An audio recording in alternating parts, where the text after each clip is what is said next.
Келесі қарастыратынымыз комплекс санның алгебралық түрі немесе алгебралық түрде берілген комплекс сан. Сонымен жалпы комплекс санды біз мынадай z әріпімен белгілейміз. Z тең x қосылған y түрінде жазады екенбіз.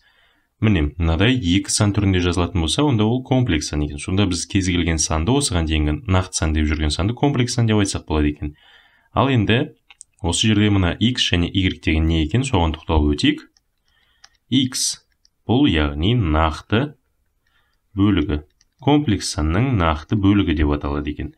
Ал енді келесі y деп отырғанымыз ол жорамал бөлігі. Жорамал бөлігі.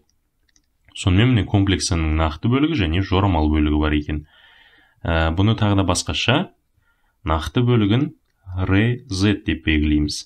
Ал жорамал бөлігін imz деп белгілейді екенбіз. Мынау, яғни real деген сөзден шыққан нақты бөлігі ағылшын тілінің, мынау жорамал imaginary. Сонымен міне комплекс сандарды осылай im және re деп былай жазсақ та болады екен. Егер сіздерге комплекс сан беріліп rz-ін тап десе, онда ол нақты бөлігі екен. Ал imz деген жорамал бөлігі. Сонда мен мынадай z тең 2 қосылған 3i деп жазсам, бұл алгебралық түрде берілген комплекс сан екен. Мынадай x, y-тар арқылы жазылса, мынадай екі сандарды жұбы арқылы, мына i-ға көбейту арқылы жазылатын болса, онда ол алгебралық түрдегі комплекс сан деп аталады екен. Сонымен rz ол 2-ге тең, ал imz 3-ке тең екендігін көреміз. Сонымен бұл алгебралық түрдегі комплекс сан. Енді осы жерден осыларға амалдар қолдануға тоқталып өтейік. Амалдар қолдану. Сонымен комплекс санға қандай амалдар қолдануға болады екен, соған тоқталып өтейік. Ең бірінші, мысалға маған z1 деген комплекс саным x1 қосылған y1 болсын. Ал z2 деген екінші комплекс саным x2 қосылған y2 болсын. Енді осы жерден біріншісі қосу амалы. Сонда мен z1-ге z2-ні қосатын болсам, міне x1 қосылған y1 бұл бірінші комплекс санымыз. Оған қосылған x2 y2 десек. Міне мұна екеуі нақты бөліктері. Мен онда оны былай біріктірсем болады. x1 қосылған x2 деп. Келесі i-ді жақшаның сыртына шығарып жіберетін болсақ, бұл жерден сонда қосылған i, мына жерде y1 қосылған y2 болады екен.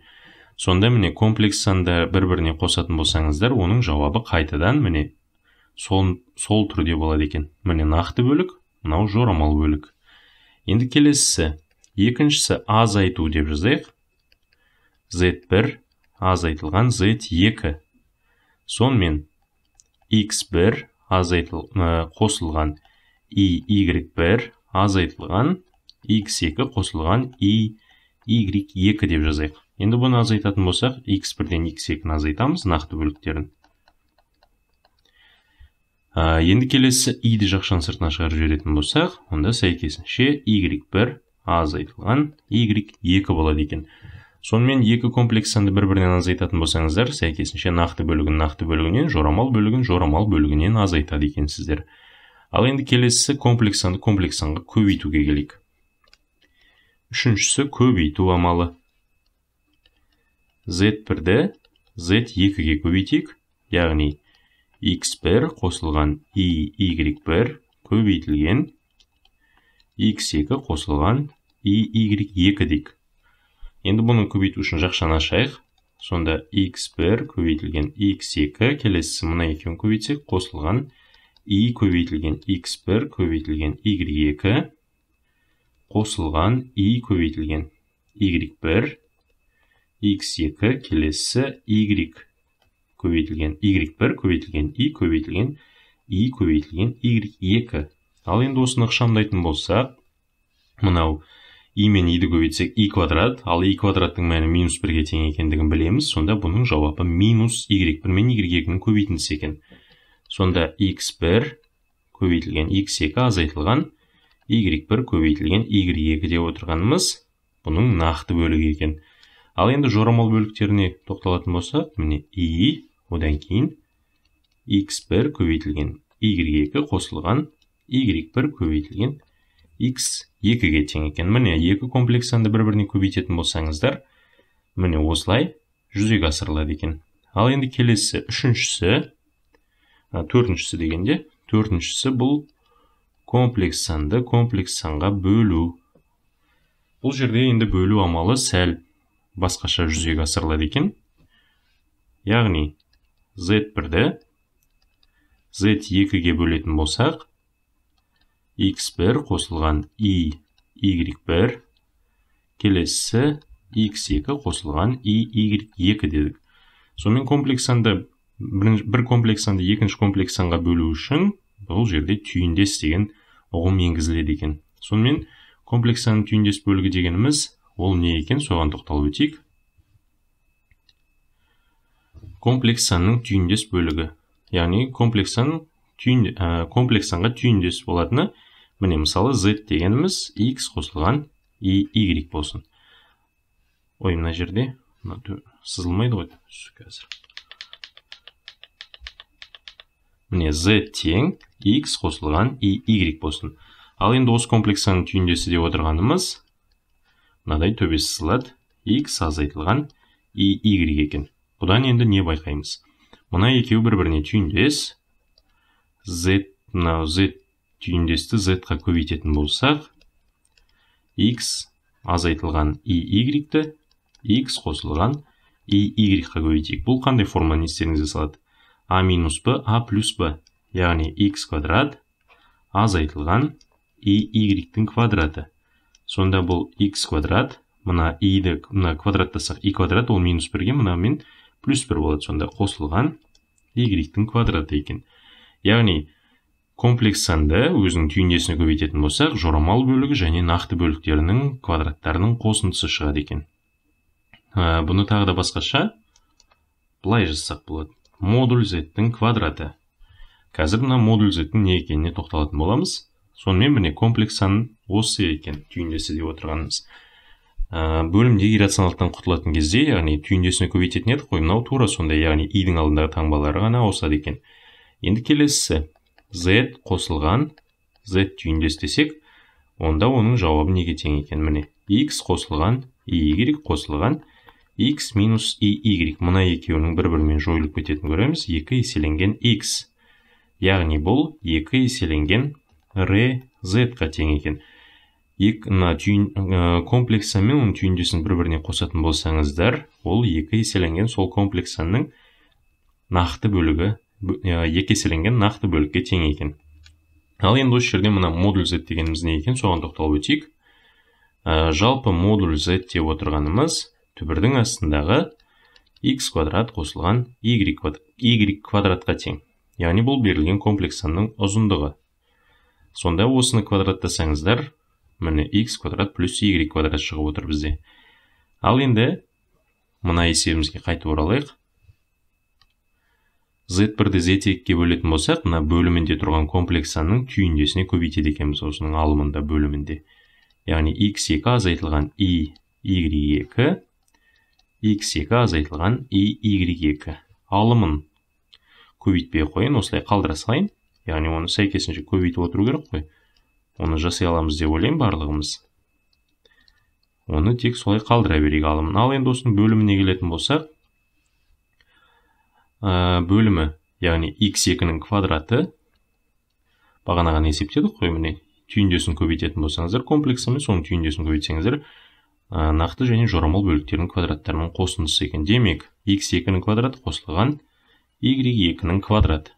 Яғни бұл қандай? Нақты сан ғой. Демек, енді алымын бәрі көбейтуге тура келіп тұр. Аша салайық.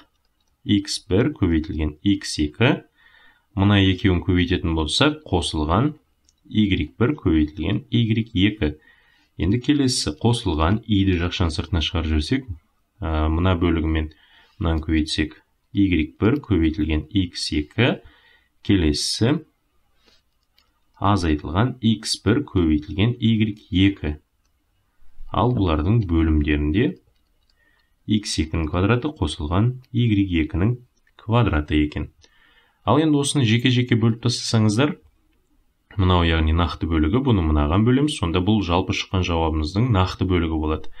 Келесі, мына жорамал бөлігін бұған бөлсеңіздер, яғни бұл жауаптың жорамал бөлігіне тең болады екен. Сонымен міне комплекс сандарға қосу, азайту, көбейту және бөлу амалдары осылай орындалады екен. Ал енді онда осыған байланысты бір-екі есеп қарастырайық. Мысалға, бірінші есеп 2 қосылған 3i, 3 азайтылған 2i дейді. Амалды орындаңыз дейді. Жақшаны ашасыздар бірінші. 6 азайтылған 4i қосылған 9i азайтылған 6i квадрат дейсіздер. Сонымен i квадраттың минус 1-ге тең екендігін білеміз. Минус 4iға 9i'ді қоссақ 5i шығады. Сонда бұл 6 қосылған 5i қосу 6. Яғни 12 қосылған 5i'ға тең екен. Сонда мына екі комплекс санның көбейтіндісінің мәні мынадай болатын комплекс санға тең екен. Енді келесі екінші есебіміз.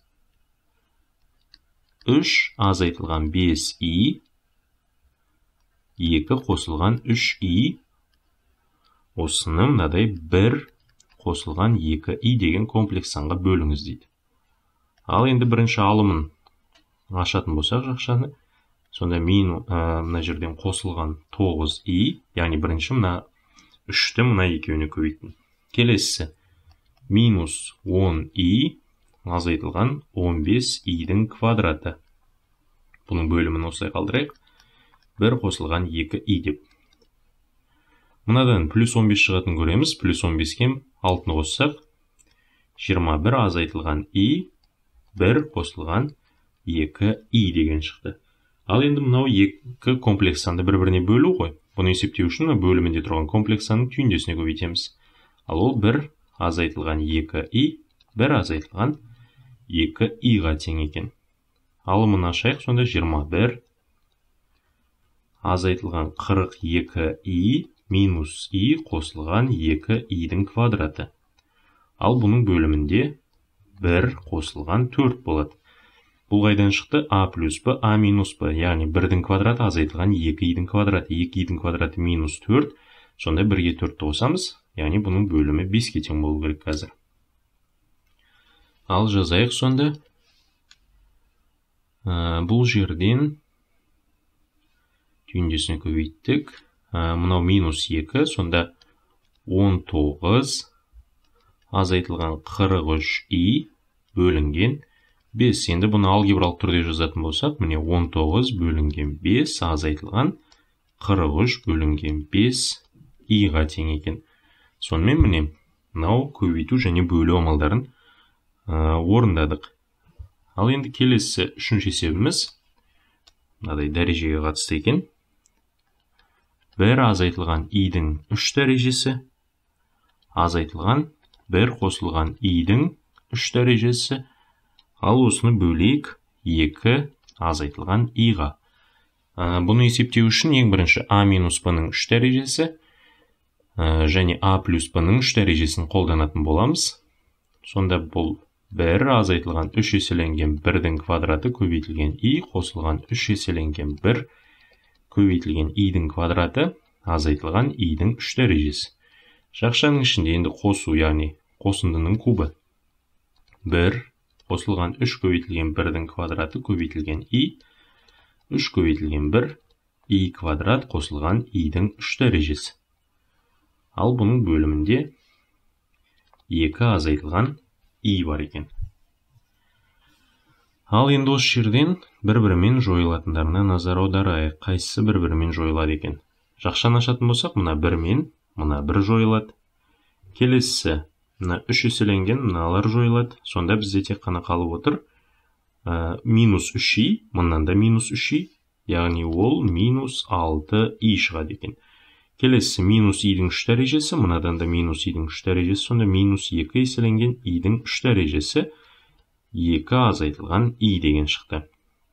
Ал енді осыдан i-дің 3 дәрежесін есептейтін болса, онда ол минус i-ға тең, сонда бұл плюс болады. Міне, минус 6i қосылған 2i деген шықты. Ал бөлімінде 2 азайтылған i болды. Енді бұны есептейтін болсақ, ғалымында минус 4i 2 азайтылған i деген шықты. Енді мына комплекс санды бір-біріне бөлетін болсақ, түйіндесіне көбейтеміз 2 плюс i-ға және 2 плюс i-ға көбейтеміз. Сонда минус 8i минус 4i-дің квадраты, ал бөлімінде 4 қосылған 1. Сонымен, мұнан есептейтін болсақ, 4 азайтылған 8i бөлінген 5. Ал енді осыны алгебралық түрде жасап, 5-тен 4 азайтылған 5-тен 8 i-ға тең болады екен. Сонымен міне, мынау комплекс сандарға амалдар орындауды аяқтадық.